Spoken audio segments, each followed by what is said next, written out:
I was sitting in my car parked outside my parents' house, watching the warm glow of lights through the windows. I could hear laughter inside. My wife Megan was not in there. They said there was not enough room for her. But through that window, I saw Tyler, my sister's boyfriend of 3 months, sitting in the seat that should have been hers. For 8 years, my wife had been excluded from that table, and for 6 of those years, I had been paying the property taxes on that house. Before I tell you how this all unfolded, drop a comment and let me know where you are watching from today. If this story resonates with you, hit that like button and subscribe to the channel.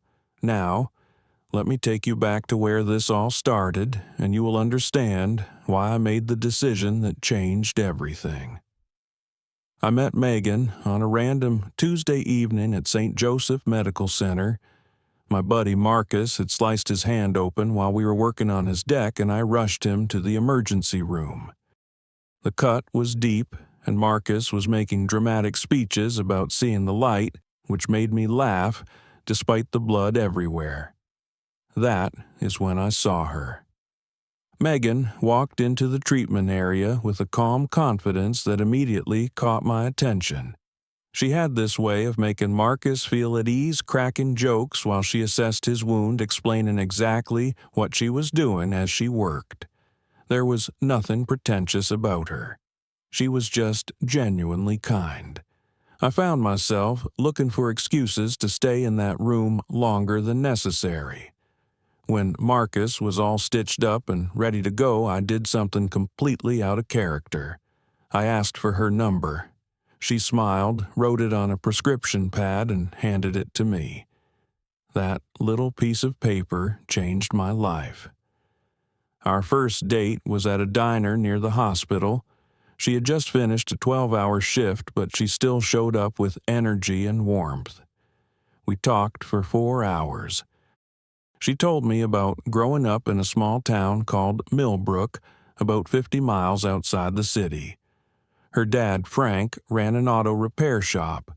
Her mom, Linda, worked as a cashier at the local grocery store.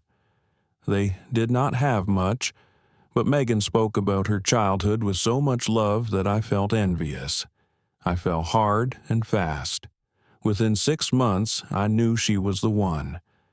Megan was real in a way that felt rare. She did not care about impressing anyone. She just cared about people. After a year of dating, I decided it was time to introduce her to my family. I was nervous, but excited. I thought my parents would see what I saw in her. Megan prepared for that first meeting like she was studying for an exam.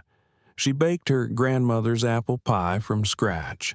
She bought a new dress, something modest but elegant. She asked me 100 questions about my parents, what they liked, what topics to avoid, what would make a good impression. My parents live in a large colonial-style house in Westbrook Heights, one of those neighborhoods where people measure success by the size of their lawns. My father, Gerald, worked in commercial